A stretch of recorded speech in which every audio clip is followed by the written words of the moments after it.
그 우리가 지금 멘털 리부시라는 주제로 3번 강연을 했거든요. 오늘이 4번째입니다. 처음에는 여러 가지 사례를 두고 우리가 마음 챙김을 어떤 식으로 해야 되는지, 어떤 식으로 우리 마음속에 집착을 버려야 되는지 거기에 대해서 3번 강연을 했어요. 그리고 오늘은 4번째 강연인데 4번째 강연에 이 제목을 보면 hijacked attention 이렇게 돼 있죠. 무슨 뜻일까요? hijacked attention. 크리스탄 해리스라는 사람이 이야기했던 내용들이에요.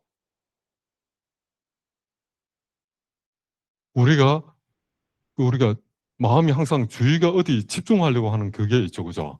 근데 누가 그 주의력을 뺏어가 버린다는 뜻이에요. 누가 뺏어갈까요? 예? 대상. 근데 우리가 자기 자신일 수도 있겠죠, 그죠? 그리고 또 대부분은 우리가 주의력이 우리가 인지심리학에서 굉장히 중요한 요소고, 그리고 또 불교에서도 굉장히 핵심적인 용어예요. 주의력이란 게. 근데 우리 주의력은 2가지가 있어요. 어떤 2가지가 있을까요? 주의력은 밑에서부터 올라오는 주의력이 있고 위에서부터 내려가는 주의력이 있어요. bottom-up attention이라는 것은 우리가 오감이 있죠, 그죠? 그리고 또 우리 생각이 있고 이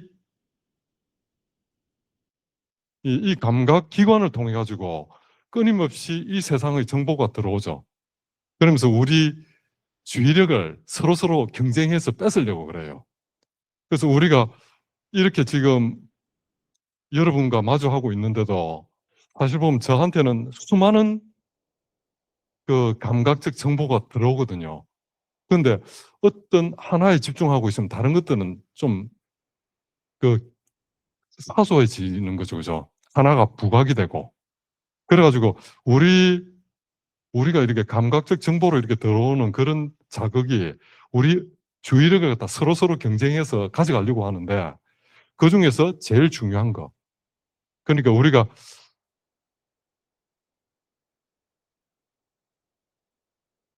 진화를 하면서 계속해서 이 생존을 하기 위해 그 중에서 가장 중요한 정보, 나의 생존에 가장 중요한 정보를 그 중에서 선택하게 되어 있어요. 그래가지고 우리가 위험 요소가 딱 들어왔을 때는 다른 주의력은 딱 차단이 되고 그것만 부각이 돼가지고 우리가 그걸 해결하려고 하겠죠, 그죠? 그게 bottom-up, 하방에서부터 올라오는 주의력이에요. 근데 또 다른 주의력이 하나가 있는데 위에서부터 내려오는 주의력이에요. 스스로 불교에서 내 마음 먹은 대로 끌고 가기 위해서 나의 주의력을 세상의 흐름 속에 그냥 맡기지 않고 자기가 바람직하다고 생각하는 방향으로 자기 주의력을 끌고 가는 힘이 있어요. 그걸 다 탑다운 방식의 주의력이라고 그래요. 그래서 우리가 지금 현대에 우리가 디지털 환경에 굉장히 노출되어 있죠. 스마트폰 안 쓰시는 분 다 쓰시죠, 그죠? 스마트폰 쓰시면서 우리가 이 스마트폰의 이게 속성이 무엇인지 거기에 대해서 깊은 고민을 해보지를 못했을 거예요. 저도 마찬가지예요. 그걸 갖다 깊이 스마트폰이 어떤 식으로 우리 주의력을 갖다 잡으려고 하는지. 그래서 왜 그렇다면은 스마트폰이나 또는 또 우리가 구글이나 유튜브나 트위터나 또는 이렇게 틱톡이나 인스타그램이나 이런 것들이 왜 우리들의 주의력을 갖다 서로 경쟁해서 잡으려고 할까요?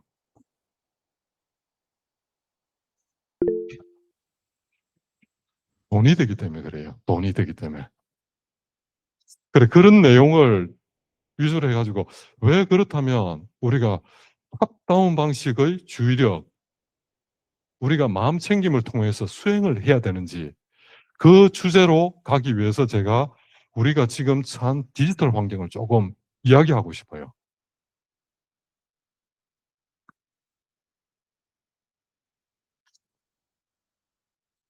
그래서 하이젝 어텐션이라고 했을 때 하이젝 한 곳은 거대 기업들이에요. 거대 기업들이 음, 거대 기업들이 이 우리 주의력을 가져가 가지고 그걸로서 돈을 번다는 거죠. 조금 들어가기 전에 혹시 라스베가스 가보신 분? 아, 가보셨어요? 저도 가봤어요. 가봤는데 직접 땡기지는 못했어요. 체면이 있으니까. 모자 푹 눌러 쓰고 변복해가지고 근데 재미가 별로 저는 없더라고요. 여기 보면은 왜 사람들이 슬로우 머신을 갖다 계속 한번 붙잡으면 계속 그걸 하려고 할까요? 욕심. 돈 한 1억 천금을 노리고 또 대부분 그런데 그 확률은 굉장히 미미하잖아요. 근데 우리가 계속 달라붙어 가지고 하게 되고 한번 딴 그 기억으로 계속 그 딴 걸 갖다 다시 부어 가지고 다 이럴 때까지 계속 하게 되죠. 그죠? 근데 여기에는 정교하게 우리 뇌에서 일어나는 아주 보상 체계라는 그런 우리 뇌에서 일어나는 그런 작용을 가지고 이것이 이렇게 사람들을 갖다 계속 끄는 거예요. 한 번 하면 다시 돌아가게 하고.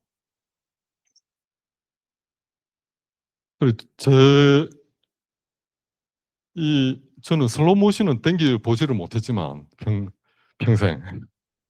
근데 개인적인 경험을 제가 조금 말씀드릴게요. 제가 박사 과정 중에 논문을 쓸 때 보면은 굉장히 많이 지치거든요. 글을 쓰다 보면은 그 진이 빠져요. 그 하루에 글 쓸 수 있는 양이 얼마 되지는 않아요. 박사 과정 중에. 그 하루에 딱 시간을 정해가지고 1시간이면 1시간, 2시간이면 2시간. 그때는 글만 쓸 수 있도록 딱 제가 항상 프로그램 되어 있어요. 아침 자고 일어나서 제일 머리가 생생할 때, 제일 창의적인 생각이 많이 일어날 때, 그때 앉아서 논문을 쓰는 거예요. 그래서 그게 장기적으로 모여가지고 몇 년 동안 쌓였던 게 지금 한 700페이지 정도 되는 저 논문으로 지금 만들어진 거죠. 그런데 논문을 쓰다 보면 지쳐 있을 때, 아유, 핸드폰도 하나 있겠다. 뭐 다운로드를 하나 받아봤거든요. 이게 뭔 줄 아세요? 캔디 크러쉬 사가라고. 이게 어떤 식으로 하는가 하면 막 이런 게 있는데 여기 보면은 요걸 갖다가 이렇게 손으로 누르고 쭉 밀어 올리면 이게 세 개가 똑같은 거죠. 그럼 그게 싹 없어지면서 또 예, 내려오고 이런 식이거든요. 근데 또 여기서 보면 요걸 내리면 이 네 개가 똑같은 게 있죠. 이때는 뭐 특별한 보너스가 있어요. 폭탄 같은 게 튀어나와가지고 파괴해가지고 여기에 밑으로 이제 움푹 이렇게 모든 게 파괴돼가지고 쭉 다시 이렇게 내려가요. 그러니까 얼마나 재밌겠어요. 글만 쓰다가 이렇게 보상이 주어지잖아요. 한번 클릭하니까 탁 지워져요. 또 이걸 이렇게 내리니까 폭탄이 생겨가지고 막 전체적으로 뭐 폭탄이 터져가지고 이게 텅 비어버리고 다시 차곡차곡 쌓이는 점수가 팍 올라가겠죠. 그러면서 뭐 여기서 번쩍번쩍 하는 게 생기거든요. 예. 뭐 없어질 때 보면 어떤 거는 이렇게 어, 어떤 거는 하면은 한 줄이 쫙 없어지면서 이렇게 점수가 쭉 나와요. 60점, 60점 다 더하면 엄청 많겠죠. 이게 전부 다 제 점수 타겟이고 이거는 제 스코어에 바로바로 이게 적립이 되는 거예요. 얼마나 재밌겠어요.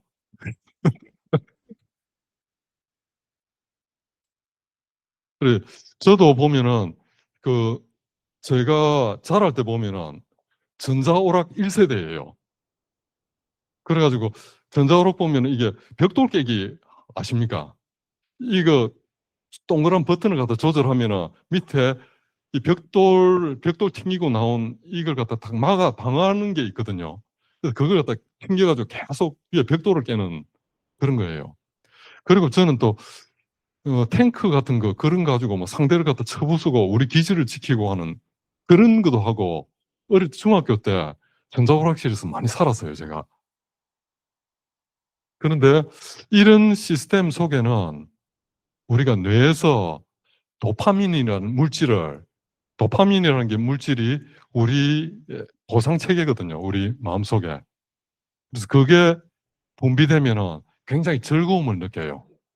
그리고 즐거움을 느끼고 다시 더 큰 보상을 얻기 위해서 계속 노력하게 만들고. 그래서 아까 이 슬롯 머신 땡기면 번쩍번쩍 하면서 동전이 주르륵 튀어나오고 하는 그런 감각적 쾌락, 감각적 즐거움. 그리고 여기서도 제가 머리를 써가지고 잘 이렇게 4개짜리 만들거나 아니면 5개짜리 만들면 또 더 큰 보상이 있어요, 여기서는. 그래가지고 그런 것들을 통해가지고 계속 하다 보면 뭐 하루에 이렇게 제가 굉장히 시간을 아껴 쓴다고 하는데 3-4시간이 금방 지나가는 거예요. 이런데 쓸데없는데 시간이 확 낭비돼요. 근데 이런 시스템이 우리 스마트폰 그리고 구글 서치하는 거 거기에도 이 시스템을 그대로 심어놨다는 거예요. 왜? 우리 주의력을 뺏어가기 위해서. 왜 우리 주의력을 뺏어가는가? 돈이 되기 때문에.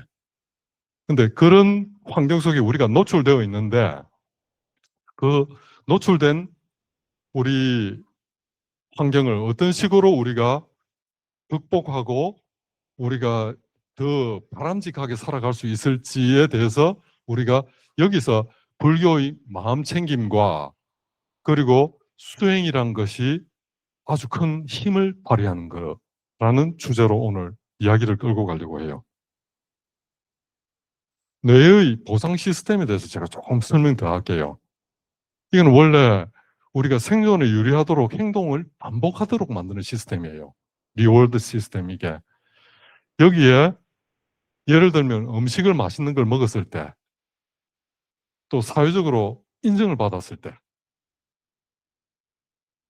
그리고 위험했는데 피했을 때, 그리고 또 모르던 것을 새롭게 알게 되었을 때, 그럴 때 우리 뇌에서 도파민이 팍팍 분비되면서 좀 더 알고 싶다, 좀 더 이렇게 계속해서 더 맛있는 걸 먹고 싶다, 또는 위험을 피했을 때도 있는데 이게 사람들 중에 스릴을 즐기는 사람들 있죠.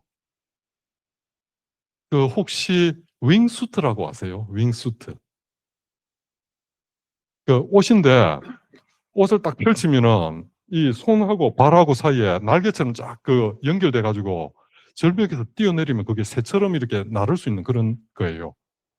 근데 그게 원래 이 사람들 부상률이 그렇게 많지는 않대요.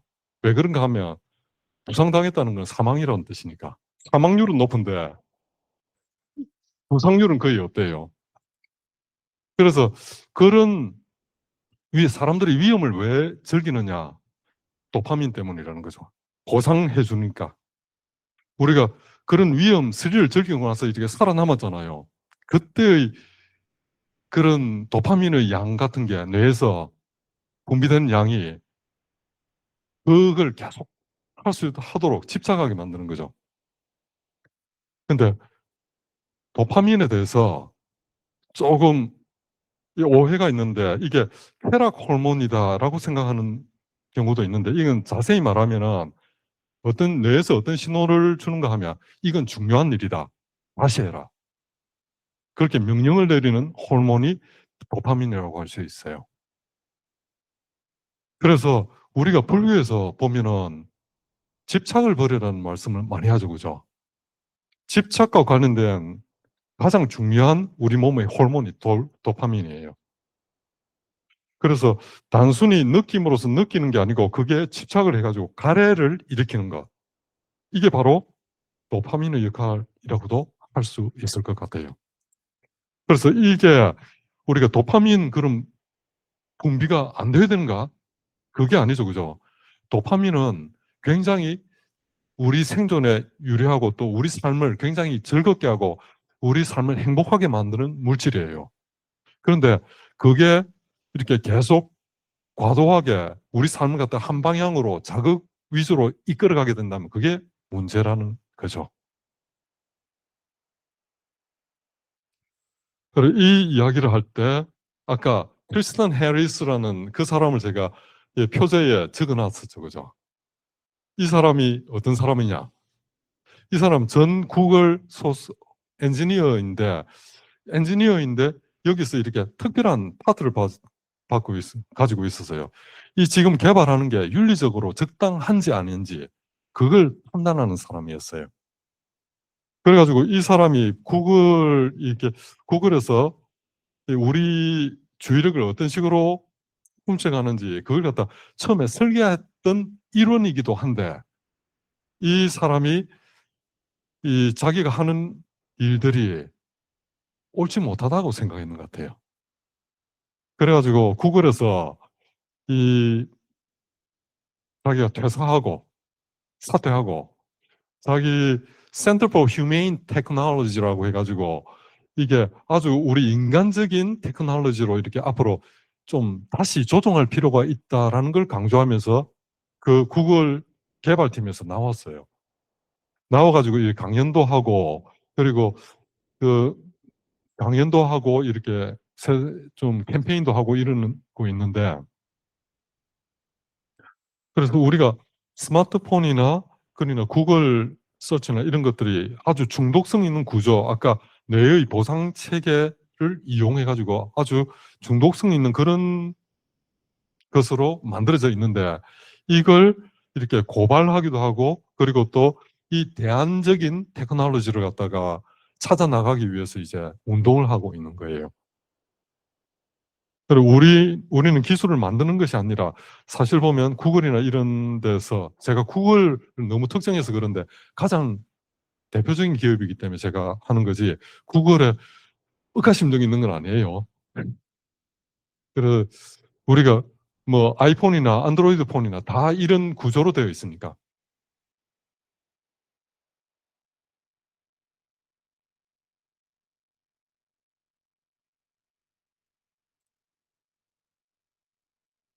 그가 이야기하는 게 보면 우리 플랫폼이 구글이나 아니면 스마트폰이나 이 플랫폼들이 사용자의 이성적인 판단이 아니라 불안, 분노, 서로서로 비교, 인정받고 싶어하는 욕구, 이와 같은 원초적 감정을 자극하도록 정교하게 설계되어 있다는 사실을 인식하게 되었고 이것이 개인의 정신 건강뿐 아니라 사회 전체의 분열과 왜곡을 초래하고 있다고 경고하기 시작합니다. 그래서 이, 이 사람이 그 넷플릭스 다큐멘터리 소셜 딜레마라고 했는데 이게 주의력의 경제학이라는 그런 개념으로 대중에게 알리기 시작했는데 이 핵심 메시지는 이 지금 우리가 이 주의력을 뺏겨가지고 이렇게 세상의 가려 속에 떠밀려 다니는데 이것이 우리 의지가 약해서 그런 게 아니고 전체 설계된 시스템이라는 거죠. 그러니까 이것은 개인적인 차원에서 하는 것은 별도로 두고 좀 사회 전체에서 우리가 테크놀로지를 아주 인간적인 테크놀로지로 바꿔가지고 새로 셋업해야 된다라고 하는 게 이 사람의 주장이에요.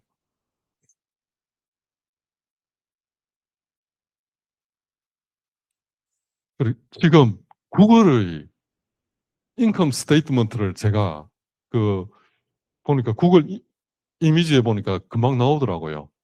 그래가지고 이걸 어떻게 볼 수 있는가 하면 이 푸른색은 수입이에요. 그 그러니까 레버뉴죠, 그죠? 그러니까 수익 구조인데 이 노란색도 수익 구조예요. 그리고 또 저쪽 녹색은 이게 네트 프로핏이고 그리고 또 여기에 비용, R&D 개발 비용하고 이런 것도 빨간 것도 있고 근데 여기서 제일 큰 부분을 차지하는 게 광고 부분이에요. 이 푸른색. 이 푸른색이 전체 구글 수입의 4분의 3을 차지하고 있어요.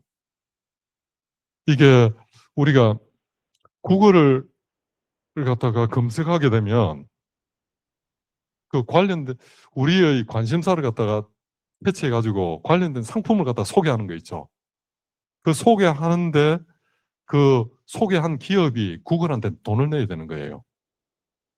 그 돈이 막대한 거예요. 지금 구글 서치 해가지고 우리가 무심코 핸드폰으로 뭘 사고 뭐에 대해서 관심이 있다고 하면 이게 귀신같이 어떤 상품을 원하는지 알아가지고 막 그걸 갖다 위에 띄워요. 그래서 그 각 기업으로부터 받은 이 수익이 이렇게 엄청난 거예요. 그리고 유튜브에도 보면은 광고가 뜨죠, 그죠? 그 유튜브 성질에 따라서 그 광고가 붙어가지고 같이 나오죠, 그죠? 그거 하고 여러 가지 이렇게 구글 플레이 같은 데서도 우리가 앱을 다운로드 받았을 때 이렇게 들어오는 이런 돈이 있는데 이 부분이 가장 큰 부분이에요. 이게 전체 수입인데 964억 달러. 964억 달러인데 그 중에서도 이게 다 합하면 거의 한 700달러, 700억 달러, 940억 달러. 근데 거기서 전체적으로 이 정도 크기의 광고 시장이 있고 구글이 이거로 먹고 사는 거예요. 그러다 보니까 뭐가 제일 중요한가? 구글로 보면 우리가 지쳐 빠지더라도 우리가 아무리 지쳐가지고 그 피곤해가지고 이제 자고 싶어도 계속 구글에서 뭘 찾도록 하는 거예요. 계속 구글에서 뭐 찾고 계속 이 스크롤 다운 해가지고 뭔가 하나 더 보게 만드는 거예요. 유튜브에서. 그렇게 해가지고 이 구글은 주 수익이 이거기 때문에 구글 서치나 그리고 또 스마트폰도 마찬가지죠. 스마트폰을 처음 설계할 때도 그렇다고 그래요. 우리가 그 스마트폰 화면을 갖다 이렇게 쭉 내리다가 탁 튕구면은 리프레시 되죠. 근데 그게 어떻게 보면 라스베가스에서 슬롯 머신하고 비슷하대요. 딱 땡기면은 그냥 주르륵 돌면서 새 결과가 나오죠. 그죠? 그와 마찬가지로 이런 유튜브 알고리즘이나 이런 것도 이렇게 딱 누르면 그래 되는 거. 그리고 또 우리가 설정하기에 따라서 알림 설정도 있고 뭐 알림 설정도 있고 여러 가지 있죠. 그죠? 그런 걸 켜놓게 되면 더 끌려 들어가기 시작하는 거죠. 여기에. 그래가지고 많은 사람들이 여기에 머물러 가지고 계속 뭔가 뒤적뒤적거릴수록 구글은 회사로부터 돈을 갖다 엄청나게 받아내는 거예요. 여기는 R&D하고 뭐 이런 그 여러 가지 텍스 내는 거하고 그런 빨간색은 그런 것들이고 코스트고 여기 넷 순수익들이에요. 한 282억 달러.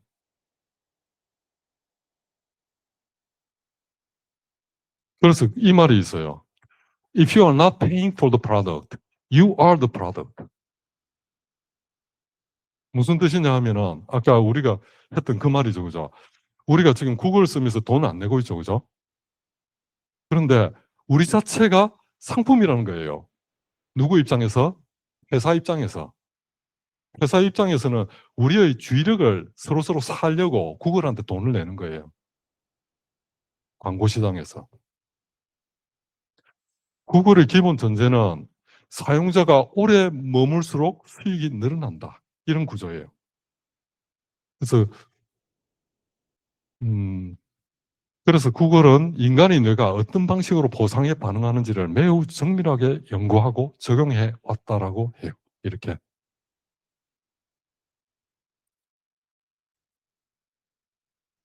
그리고 보상 중에 가장 우리를 꼼짝 못하게 묶어두는 보상이 어떤 거냐 하면은 결과가 어떻게 될지 모르는 약간 기대감이 있잖아요. 이게 실패도 많이 하는데 가끔씩 성공하더라. 이런 것들. 이때 우리가 제일 많이 끌려 들어가면 돼요. 그러니까 심리학에서 실험을 하는데 쥐를 두고 실험을 해요. 쥐를 두고 뭐 이 얘가 어떤 레버를 갖다 딱 눌렀을 때 먹이를 줄 수 있도록 해요. 근데 그 레버를 누르면은 먹이가 딱 나와가지고 먹을 수 있는데 이걸 계속 반복하면 얘가 이제 좀 지겨워가지고 별로 신경 안 쓰게 된대요. 그런데 이걸 한 세 번이나 네 번 꼴로 한 두세 번은 안 주고 레버를 눌렸는데도 안 줘요. 근데 그 중에 한 번, 네 번에 한 번 꼴로 이렇게 먹이를 줬다. 이러면 미친 듯이 달라들어가지고 눌러요, 얘는. 마치 우리가 갬블링 할 때 결과를 알지 못하잖아요, 그죠? 로터리 긁을 때 내가 이 번호가 어떻게 되는지 모르잖아요. 그때, 그때의 우리 뇌에서 도파민이 가장 강력하게 분비된대요. 그래가지고, 검색 결과가 똑같지 않게 계속 다르게 나와요. 그리고 그때는 이렇게 내가 원하는 영상이 나올 때도 있고 안 나올 때도 있는 거죠. 그리고 그 유튜브 추천 영상이 조금은 제가 이때까지 검색했던 영상 봤던 그 내용의 흐름에 맞게는 나오는데 이게 조금씩 불규칙하게 일부러 만들어낸대요. 그래가지고 우리가 내가 마치 그런 환경에서 약간 불확실한 환경 속에서 뭔가 더 기대하고 알고 이거 결과를 보고 싶고 하는 그런 상태로 만드는 거죠. 그래서 우리가 인지심리학에서 보면 가끔 주어지는 보상이 가장 강력한 도파민을 분비한다고 그렇게 이야기를 해요.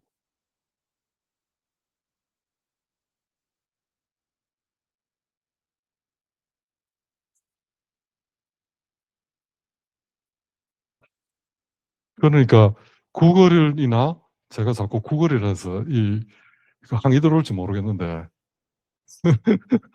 그런데 그냥 대명사로 할게 쓸게 대명사라고 이해해 주세요. 구글 우리가 이렇게 계속 구글 없이 살 수는 없어요. 앞으로도. 그런데 우리가 어떻게 이런 상황을 잘 인지하고 알아차리고 우리 마음을 어떤 식으로 이끌고 가야 될지 여기서 우리가 우리 현실 속에서 우리가 왜 마음 챙김과 수행을 해야 되는지 그러한 내용들을 갖다 우리가 캐치할 수 있으면 되는 거예요. 여기서. 그리고 뭐 사회 전체 시스템을 설계하는 그런 기거대 기업이나 이런 데서 좀 더 이렇게 그리고 또 거기에 반대해가지고 또 운동하는 사람들이 조금 더 나은 인간적인 그런 테크놀로지를 설계해야 되겠죠. 그죠? 근데 우리가 기본적으로 이런 문명의 이기를 쓰지 않을 수는 없는 거죠. 우리가.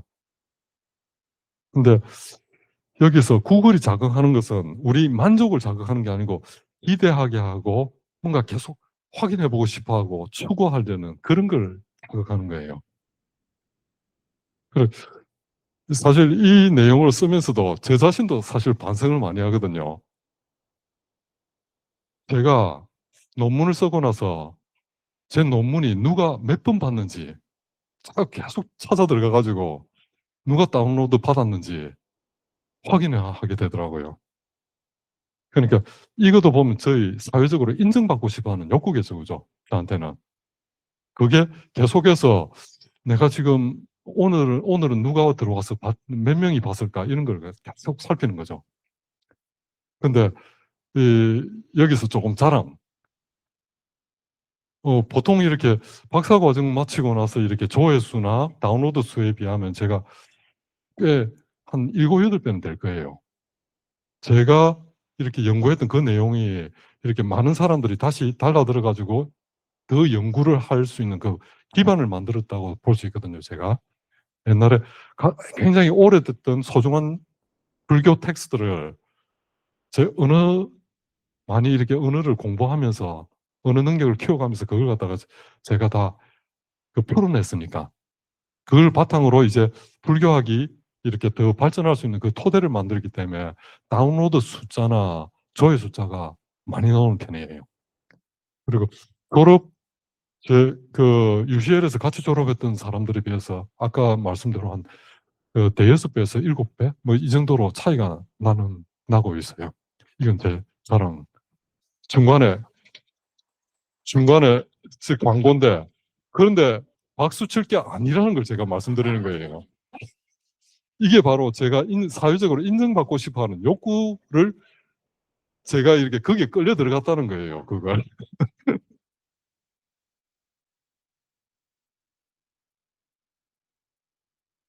그러니까 제가 이 초기 불교 독송방에 글을 올리고 있는데, 그때도 마찬가지예요.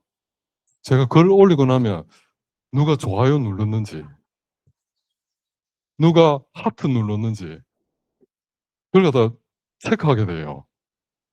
그리고 또 누가 이렇게 좀 이렇게 좋은, 하여튼 처음 이 좋아요 잘 안 누르는 사람들이 가끔씩 나와서 이렇게 또 누르잖아요.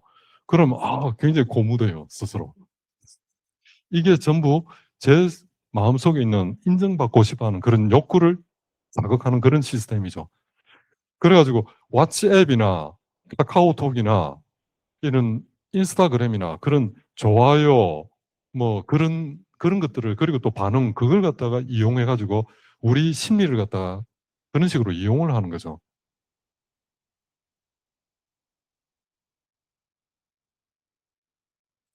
그리고 또 한 가지, 이런 유튜브나 구글이 이렇게 추천하는 내용들은 보통 감정이 격한 거 있잖아요. 자극적인 거. 그런 것들을 더 많이 이 그런 쪽으로 추천 시스템이 가게 돼 있어요. 왜냐하면은 이런 강한 반응을 일으키는 콘텐츠가 우리를 더 많이 이곳에 머물러 있게 만드니까 돈이 더 되는 거예요. 이렇게 분노를 일으키는 거, 충격, 그리고 아주 뭐 논쟁이 격렬하게 된 또는 자극적인 제목, 이런 것들을 더 자극한다라는 그런 내용이죠. 그리고 또 이 보상 메커니즘의 또 특징 하나가 끝이 없는 구조로 만들어 놨어요. 그러니까 옛날에 우리 신문을 볼 때는 신문 딱 다 넘기면 이제 다 본 거잖아요. 딱 던지면 되거든요. 요거는 새로 클릭해가지고 스크롤 다운하면 끝없이 나와요. 그래서 이거는 방송 한 편이나 신문 한 장하고는 다르게 계속해서 우리 주의력을 갖다가 붙들어 둬가지고 돈 벌려고 하는 그런 시스템이 작동한다는 거죠, 이게. 그리고 또 우리가 거기에 오토매틱 뭐 자동 재생 기능도 있죠, 그죠? 그거 누르게 되면은 끝없이 거기서 이렇게 헤매는 거예요. 그러니까 이 도파민이 분비되고 뭐 엔돌핀도 분비되고 이러면 피로는 덜하겠죠, 그죠?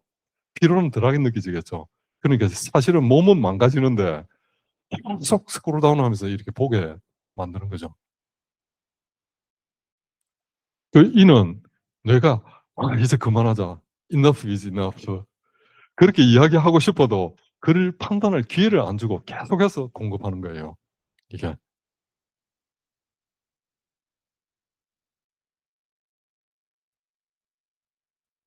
그래서 우리가 그 유튜브 같은 경우에 우리가 사람들을 확정 편향시킨다고 그러죠. 그죠? 자기가 어떤 방향으로 이렇게 정치적 의견 같은 경우에 어떤 방향으로 딱 쏠려 있으면 그쪽 방향 위주로 공급되니까 계속 자기가 확증하고 있는 그 심리가 계속 증폭이 되는 거죠. 그렇게. 그런 것도 보면 그렇게 하게 되면 우리가 이쪽에 더 많이 머물러 있으니까. 그리고 유튜브 하는 사람들도 우리가 그 생계형 유튜버라고 말을 하거든요.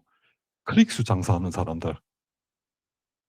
클릭수가 많이 나오면은 광고가 많이 나가게 되고, 그래 되면은 자기가 뭐 이렇게 1,000만 명 구독자 수를 가지고 있으면 엄청난 영향력을 가지고 있는 거예요.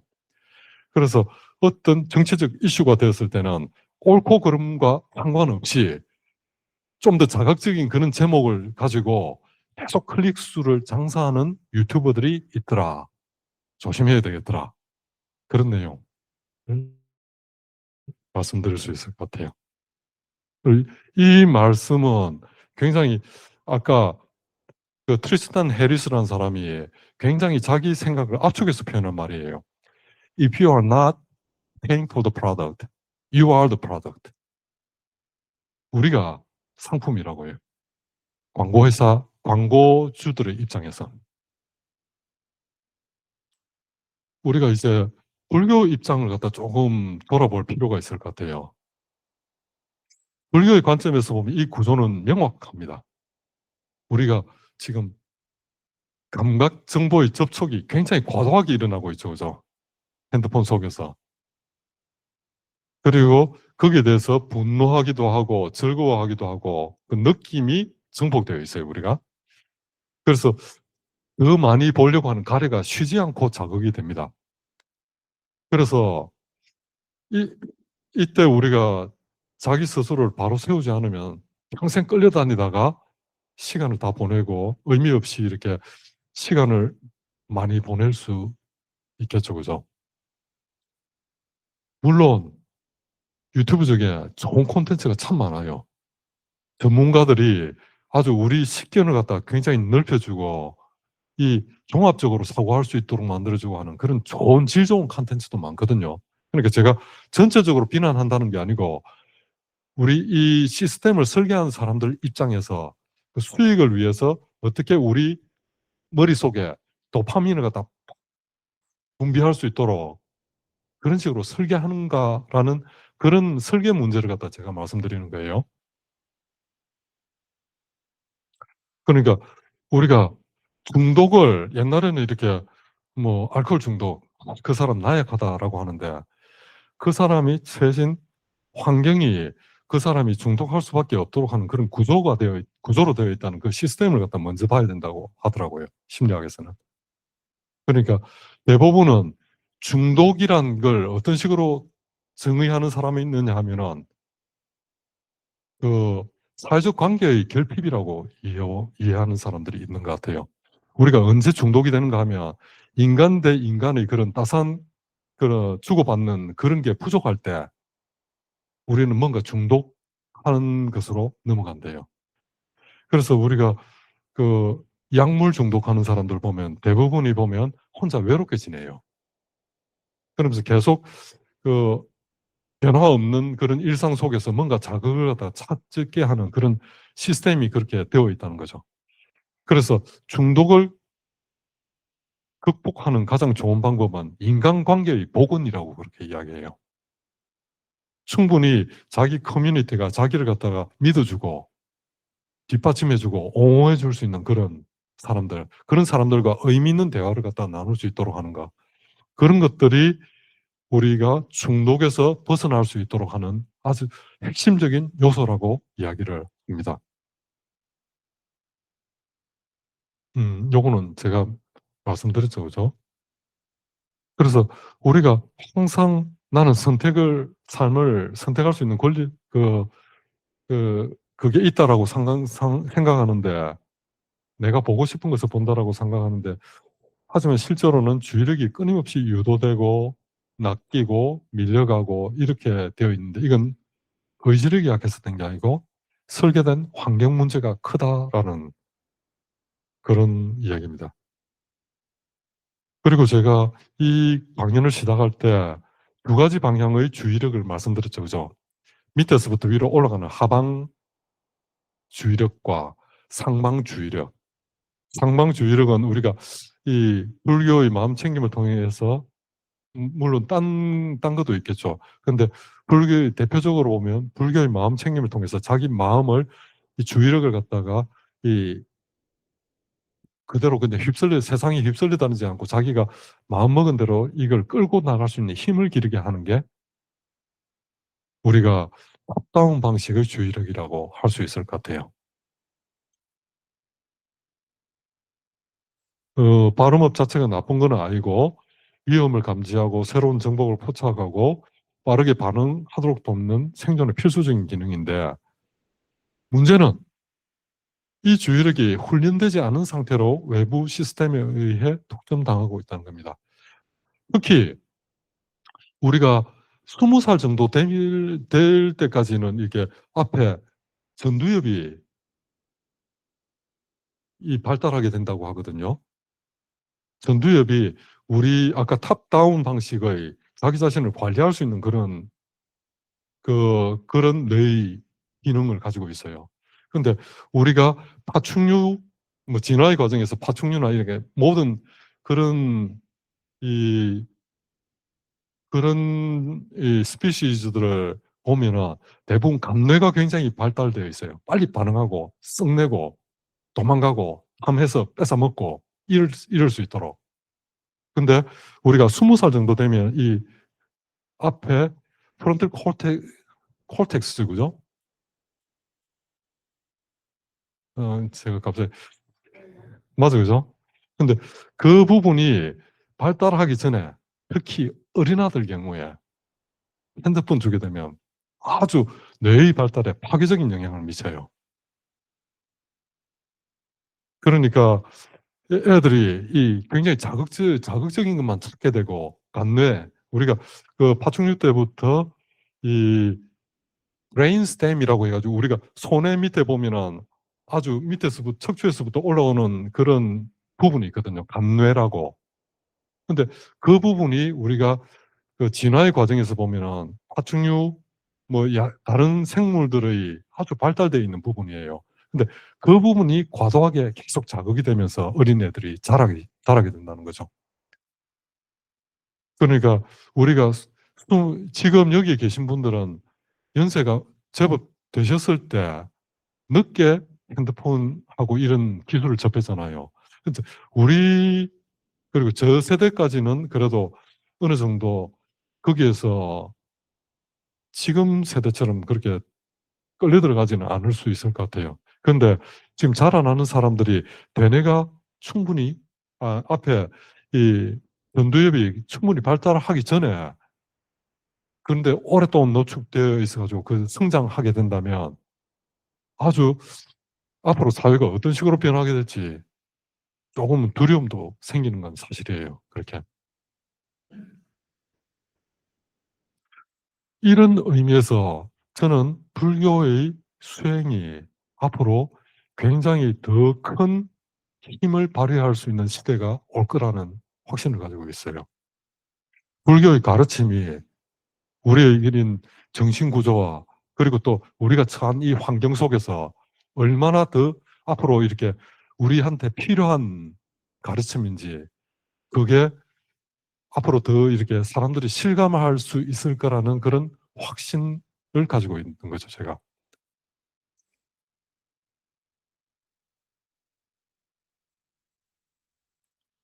아까 말씀드렸다시피 탑다운 어텐션을 갖다가 내가 무엇에 주의를 둘지 판단을 하고 언제 반응하고 언제 멈출지 그것도 결정해서 행동하고 그리고 어떤 자극은 따라가고 어떤 자극은 놓아둘지 의도적으로 선택하는 주의력을 이제 우리 불교 수행을 통해 기를 수 있다는 거죠.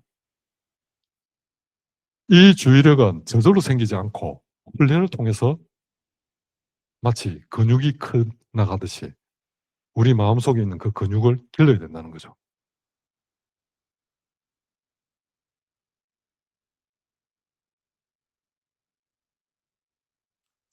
어, 많은 사람들이 이렇게 생각하거든요. 뭐 알고 있으니까 이제 우리가 이 덕일 스님의 멘털 리부트 4를 들었으니까 이제 아니까 이제 뭐 조심하면 되지 라고 생각할 수 있죠.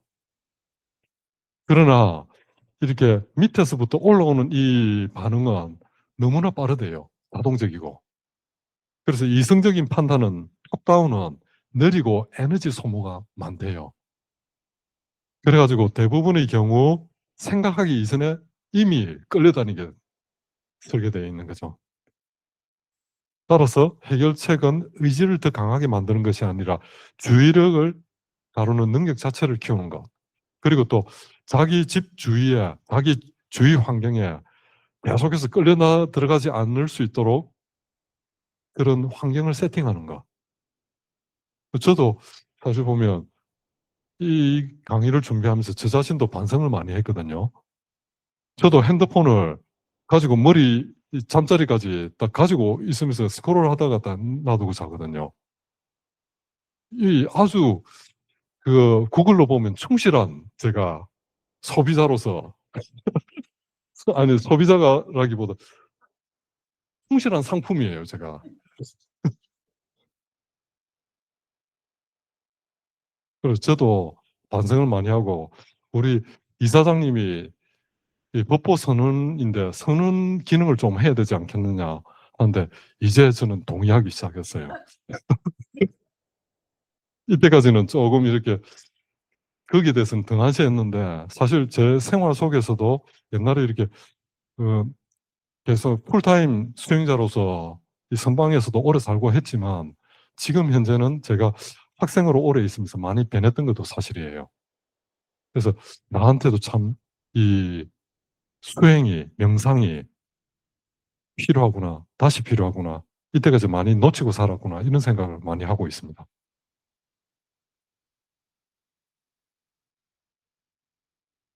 불교의 마음 챙김을 돌아보면 이 우리가 참 마음을 갖다가 이렇게 한 곳에 묶어두기 위해서 마음 챙김의 대상을 찾는 게 그게 수행 주제라고 했죠, 그죠?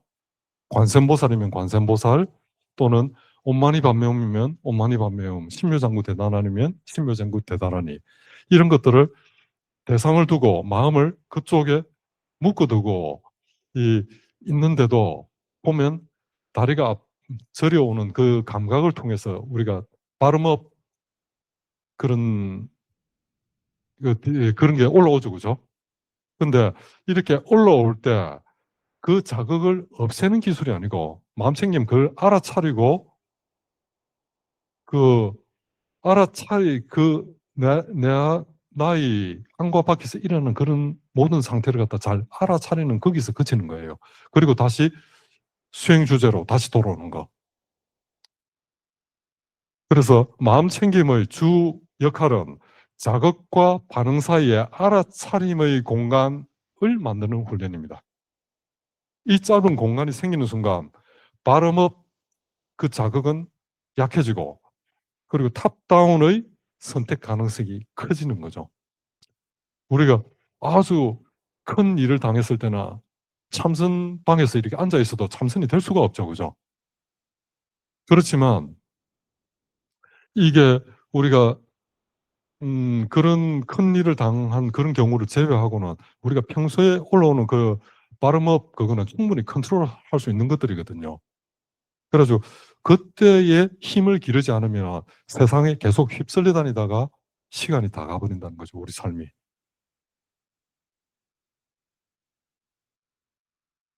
그래서 불교 수행의 본질적으로 이 훈련을 하고 있습니다. 촉수, 애, 취 이런 식으로 넘어가죠. 12연계에서 뭐 촉수, 애, 취 그렇게 넘어가죠. 그죠? 그래서 우리가 살아있는 한 촉수는 없을 수가 없어요. 아란도 느낌과 느낌과 이 감각 기능이 부딪히면서 일어나는 인지와 그런 느낌을 항상 가지고 있거든요. 그런데 그것이 가래로 발전하지 않는 것이 여기서 끊겨 있는 것이 우리가 불교에서 이야기하는 성자의 모습이에요. 그래서 이 자동 집착하고 하도록 하는 반응 이 자체를 갖다가 마음 챙김 수행을 통해서 우리가 극복해 나갈 수 있다는 거예요. 마음 챙김은 이 흐름 속에 촉을 없애려 하지 않고 수를 부정하지도 않지만 가래로 넘어가기 직전의 순간을 알아차리고 차린다. 이것이 탑다운 어텐션을 작동하는 지점입니다. 그래서 왜 이것이 오늘날 중요한가? 이건 우리가 이때까지 많이 이야기했던 것 같아요. 한 번씩 읽어보시면 되는 내용인 것 같고 제가 한 45분간 이렇게 강연을 해드렸는데 여러분들이 질문이 있으시면 그리고 여러분들의 좋은 의견이 있으시면 이 나머지 시간들을 갖다 좀 더 알차게 만들어 나갈 수 있을 것 같아요. 그거 질문 있으세요? 질문이 문자로 들어와서 말씀드립니다. 예. 테드고 변호사님이 질문을 주셨는데, 예. 마음 챙김을 수행하려면 명상 말고도 다른 수행 방편은 없는지요?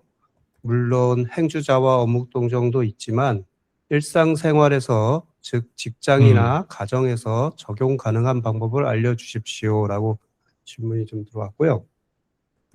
그래, 페도고라는 그사님은 지금 우담바라 회원이신데 굉장히 금강경 사경을 열심히 하시는 분이에요. 그래서 이분 같은 경우에 저는 금강경 사경도 굉장히 좋은 수행 방편이라고 생각해요. 우리가 펜을 들고 한자를 하나하나 적어 나가면서 집중을 하잖아요. 그것도 탑다운으로 우리가 다른 외부 자극을 어느 정도 차단하고 자기 마음 먹은 대로 자기 마음을 이끌어 나가려고 하는 노력의 일환이라고 할 수 있을 것 같아요. 그렇게 사경뿐만 아니라 옛날에 그 붓글씨 쓰는 사람들도 있죠. 스님들도 붓글씨 연습 많이 하시는 분들 계시거든요. 왜냐하면 신도님들이 오셨을 때 한번 일필휘지해가지고 딱 드리면 뭔가 폼이 나거든요. 그래가지고 스님들이 그런 붓글씨 연습도 많이 해요. 그렇게 뭔가 좀 집중할 수 있는 그런 게 좋을 것 같고, 그래 이건 어떤 세상 어떤 거든지 이렇게 수행 방편이 될 수는 있을 것 같아요. 제가 조금 더 넓게 보면. 얼마 전에 이렇게 제가 말씀 듣기로는 뉴욕의 어떤 한국 스님이신데 골프를 치신대요. 근데 골프에도 마음 챙김이 있다는 그 주제로 책을 쓰신 분이에요. 저도 읽어보지는 않았는데 그 내용을 전체적으로 들어보면 타당하는 생각이 들어요. 그 평소에 이렇게 바람업 스티뮬라이에 굉장히 노출되어 있던 사람이 그런 하나의 그 파 밑에 버디죠. 버디 하나 해보려고 딱 이렇게 공을 앞에 두고 집중하잖아요. 마음을 딴데 이 주위의 새소리, 뭐 주위의 뭐 다른 소리에 연연하지 않고 항상 마음을 집중해가지고 이 공을 갖다가 날려서 그 폴 때 그 홀이라고 합니까? 홀 근처로 이렇게 공을 날리려고 노력을 하잖아요. 그것도 마음 챙김의 한 요소를 가지고 있는 것 같아요. 물론 이 골프 공을 치는 여기는 좀 더 다채로운 그런 감각 정보를 갖다 또 들어오는 그런 게 열려 있기는 열려 있어요. 그러니까 골프를 치다가도 이 바람 방향도 좀 생각해야 되고, 그리고 또 저쪽 지형이 이렇게 그 퍼팅이라고 하죠. 퍼팅 하려면 이 지형 같은 거 잘 봐가지고 이렇게 공을 굴려야 되잖아요. 그런 것들도 보면은 이 조금 더 수행보다는 조금 더 산만한 거는 있는데, 그래도 우리가 처음 마음 챙김의 이렇게 수행 명상이 아닌 다른 곳에서 가지고 오려고 한다면은 그런 운동이나 자기가 좋아하는 운동을 하나 정해가지고 거기에 집중하는 것도 처음에 아주 좋은 방편이라는 생각을 하고 있습니다. 또 어떤 게 있을 수 있을까요? 지금 그 골프 치는 스님 얘기는 하나의 우리 공부를 할 때도 몰입이 있어야 되고 모든 게 몰입을 훈련시키는 데는 아주 좋은 것 같은데, 저는 우리가 일상생활에서 제 개인적인 행동은 잠깐 그냥 호흡만 바라보는 거예요. 어떤 사람이 무슨 일을 하든지 잠깐 자기 자신의 호흡을 보면서 내가 숨을 쉬고 있는 거 없는가 그것만 한번 바라봐도 그 순간이 뭐 1분, 2분, 3분 뭐 이렇게 되면 3분까지 가면 굉장한 거죠. 그렇게 하면은 그 순간에 어떤 사람이 상대가 나를 이리테이트 하더라도 한 1분이라도 나를 딱 쳐다보면 그게 굉장히 그러니까 다 사라지는 그런 경향이 있는 것 같아요. 그래서 지금 우리 거사님이 오늘 뭐, 잔소리하고 부인하고 얘기 막 하는데, 그럴 때도 부인을 가만 쳐다보고, 부인을 쳐다보는 게 나를 쳐다보고, 아무 부인을 쳐다보고 있지만 나를 보고 있으면 아무리 암만 해도 많이 좀, 마음이 가라앉지 않을까, 저는 그렇게 생각합니다. 그래서, 예. 그래서 우리가 일상생활에서 이게 좀, 아까 우리가 지금 리부스, 우리 스님 오늘 강의를 들으면서 저는 무슨 생각을 했냐면, 저도 이게 보니까 이걸 자꾸 들고 다니면서, 잠자는 데까지 들고 가면서, 거기 그 유튜브에 뭔가 하냐면, 잠을 자게 하는 뭐 책 읽어주는 여자 뭐 이런 게 있어요. 그래, 이거 하면은 너 틀어놓고 잠이 잘 오겠다. 이래서 이거 맨날 들고 가서 제가 이제 소설책이든지 무슨 에세이든지 듣고 자더라고요. 근데 가만히 생각하니까, 이거 제가 중독이 됐구나 하는 생각이 들어서 요새는 아예 딱 부엌에 놓고 그냥 저는 자러 들어가거든요. 그래서 이게 완전히, 근데 처음에는 조금 뒤척거리게 돼요. 아니, 뭔가 허전하기도 하고, 왜냐면 이게 중독돼가지고.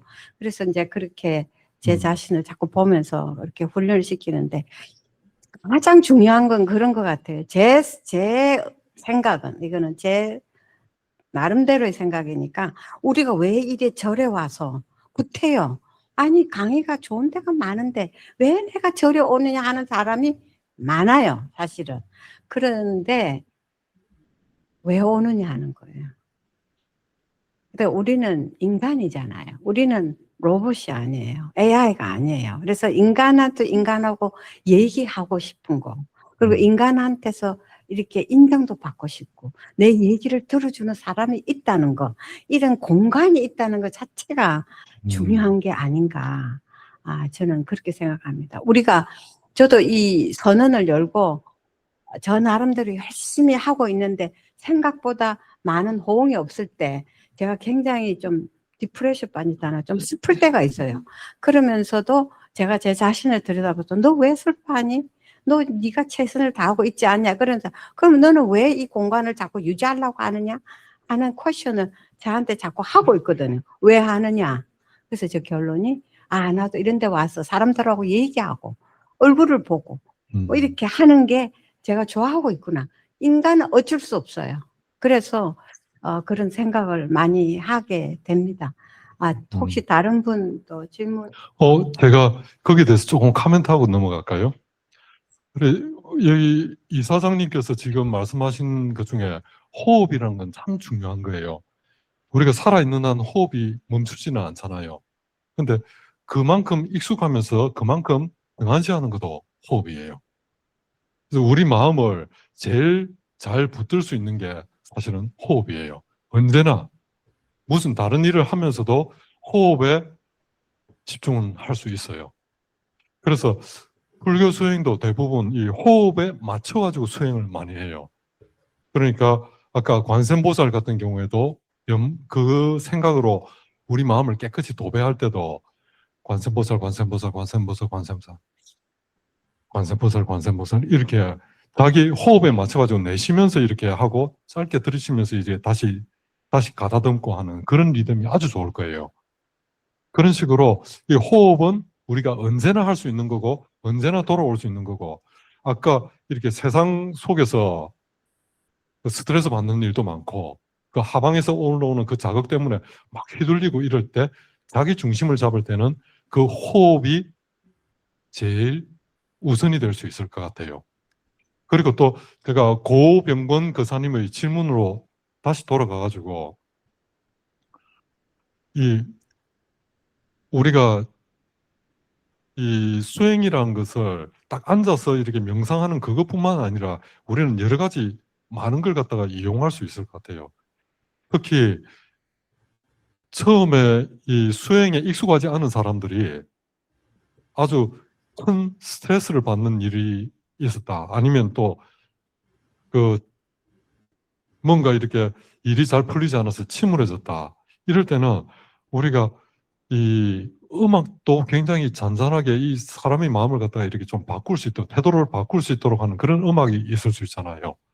그래서 그런 음악들도 이용할 수 있고, 그리고 지금 테드고 그사님께서 이렇게 일상생활 속에 할 수 있는 게 뭐냐라고 이렇게 말씀을 하셨는데, 명상이라고 하면 우리가 대부분은 앉아서 참선 자세를 가지고 이렇게 이 수행 주제를 가지고 화두면 화두, 수행 주제를 가지고 앉아 있는 걸 명상이라고 하는데 실제로 보면 명상이란 이 외연을 더 확장할 필요가 있는 것 같아요. 아까 관세음보살 염하는 이거는 앉아서 염주 굴리면서 할 수 있는 건 아니에요.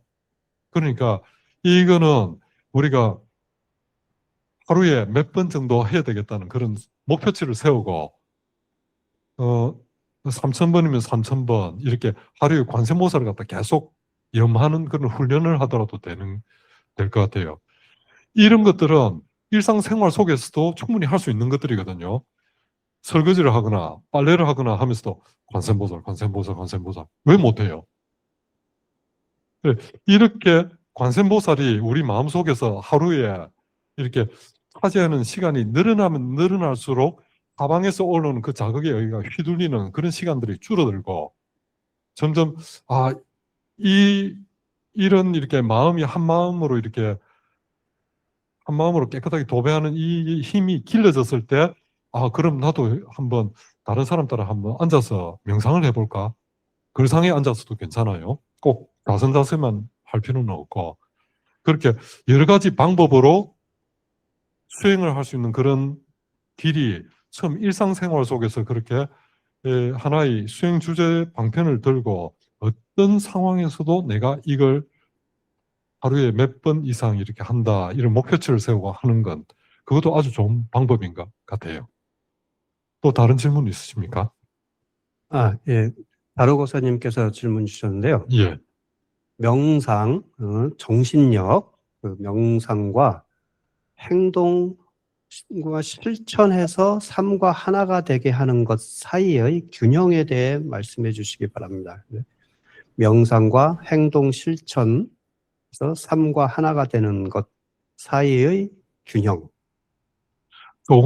굉장히 좀 어렵고 어디서부터 접근해야 될지는 모르겠는데 지금 말씀이 아니라 메시지로 간단하게 주셔가지고 예, 지금. 제가 저 나름대로 한번 접근해 볼게요. 그 명상과 일상생활에서의 그런 삶의 우리가 불교에서 제일 중요하게 보는 거는 지혜와 그 사람의 행위예요.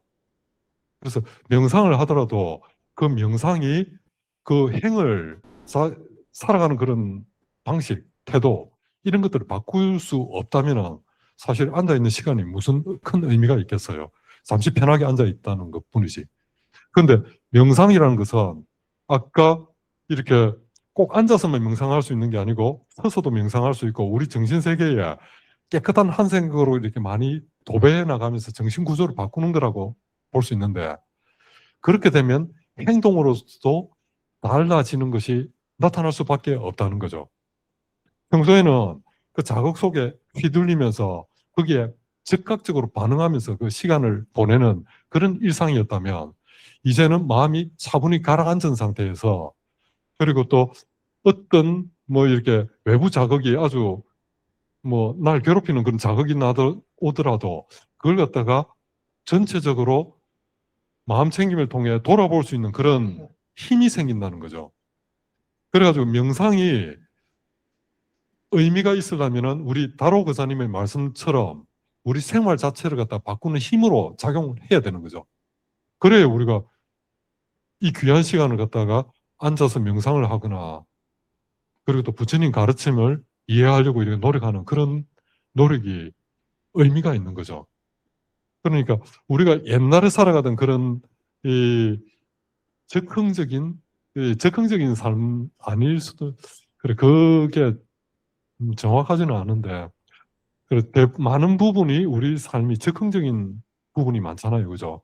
근데 그런 부분들이 점점 줄어들면서 스스로 의미 있다고 생각하는 시간으로 그리고 또 나뿐만 아니라 주위에 있는 사람들한테 의미 있다고 생각하는 방향으로 이 삶이 바뀌는 게 수행에서 동력을 찾아가지고 그쪽으로 발전해 나갈 수 있다는 게 그게 이상적인 수행이에요. 제가 답이 제대로 됐는지는 모르겠는데 아까 다로우님께서도 명상을 오래 하신 분이에요. 오래 하셨고 깊이 하셨고. 그래가지고 이 명상이 우리 삶에 어떤 영향을 미치는지, 우리 실제 삶이 변화되지 않는다면 이게 어떤 의미를 가지는지 거기에 대해서 많은 고민을 하신 분이에요. 그런데 제가 우리 수행이 꼭 앉아서만 수행하는 건 아니니까 우리 마음속에서 계속 한 생각, 깨끗한 한 생각으로 자기 마음의 주도권을 갖다 제가 가지게 된다면 삶도 바뀔 수밖에 없다라는 그런 답으로 이 다로님의 질문은 제가 답변을 마무리하겠습니다. 지금 시간이 좀 됐죠, 그죠? 혹시나 질문이 하나 더 있으시면은, 없으시면 이거로 마무리. 예. 예.